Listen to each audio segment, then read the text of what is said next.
السلام علیکم ورحمۃ اللہ وبرکاتہ۔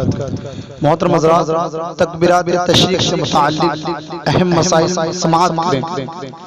محترم حضرات، تکبیرات تشریق کہتے کس کو ہیں؟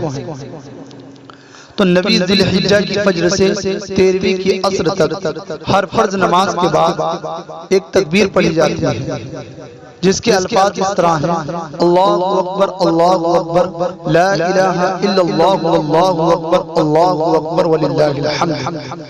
اب تکبیرات تشریق کا حکم کیا ہے؟ تو تکبیرات تشریق فجر کی نماز سے لے کر، یعنی نبی ذی الحجہ کی فجر سے 13ویں ذی الحجہ کی عصر تک ہر نماز کے بعد پڑھنا، ایک بار پڑھنا تو واجب ہے اور 3 بار افضل ہے۔ اور تکبیر تشریق کے الفاظ ہیں: اللہ اکبر لا الہ الا اللہ واللہ اکبر وللہ الحمد۔ تو نبی ذی الحجہ 10، 11، 12 اور 13 ان 5 دن ہمیں تکبیر تشریق پڑھنا ہے اور تکبیر تشریق کا اہتمام کرنا ہے۔ محترم حضرات، اب تکبیر تشریق کس کو پڑھنا ہے؟ تو تکبیرات تشریق کا پڑھنا جماعت سے نماز پڑھنے والے اور تنہا نماز پڑھنے والے، شہری اور دیہاتی، مقیم اور مسافر، مرد اور عورت سب پر واجب ہے۔ ہاں، مرد متوسط بلند آواز سے پڑھے اور عورت آہستہ سے پڑھے۔ بہت سے لوگ اس میں غفلت کرتے ہیں، پڑھتے ہی نہیں یا آہستہ پڑھ لیتے ہیں۔ اس کی اصلاح ضروری ہے، لوگوں کو اس پر عمل کرنا ضروری ہے، کیونکہ ایک مرتبہ پڑھنا یہ واجب ہے اور 3 مرتبہ پڑھنا یہ افضل ہے۔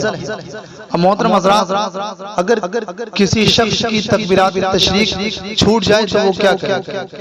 تو حضرات، سلام کے متصل بعد تکبیرات بھول جانے کی صورت میں، یعنی اگر سلام پھیر دیا اور اب تکبیرات تشریق پڑھنا بھول گیا تو اب کیا کرے؟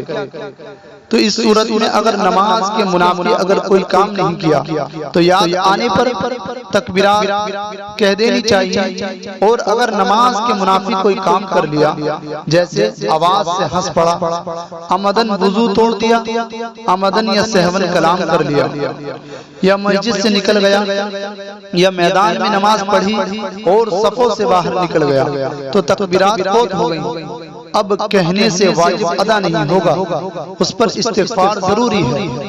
محترم حضرات، اب تکبیرات تشریق کا کچھ پس منظر سماعت کریں۔ تو حضرات، مفتی احمد یار نعیمی علیہ رحمت رضوان فرماتے ہیں کہ تکبیرات تشریق حضرت جبرائیل علیہ السلام اور حضرت ابراہیم خلیل اللہ علیہ السلام اور حضرت اسماعیل ذبیح اللہ علیہ السلام کے کلاموں کا مجموعہ ہے۔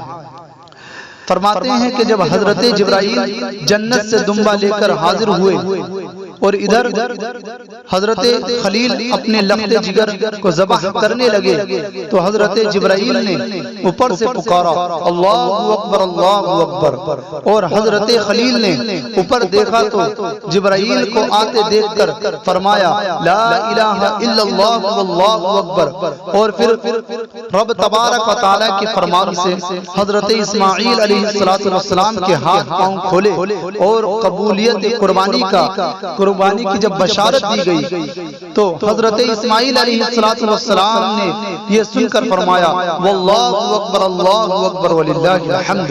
محترم حضرات، اب ایک بات اور یہ آتی ہے، لوگوں کے ذہن میں یہ بات آتی ہے کہ تشریق تو یہ 10ویں ذی الحجہ کے بعد کے دنوں کو کہا جاتا ہے، ایام تشریق اور تکبیرات تشریق میں نبی ذی الحجہ بھی شامل ہے، تو یہ کیا معاملہ ہے؟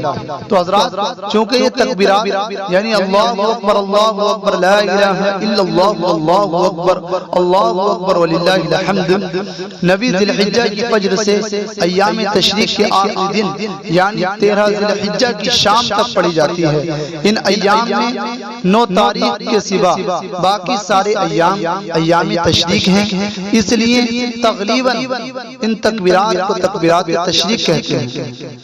اگرچہ ان تکبیرات کے حکم میں ایک دن ایام تشریق سے پہلے کا یعنی نویں ذی الحجہ بھی شامل ہے، یہی یعنی نویں ذی الحجہ کی فجر سے تکبیرات تشریق کا آغاز کرنا احناف کا مختار بھی قول ہے۔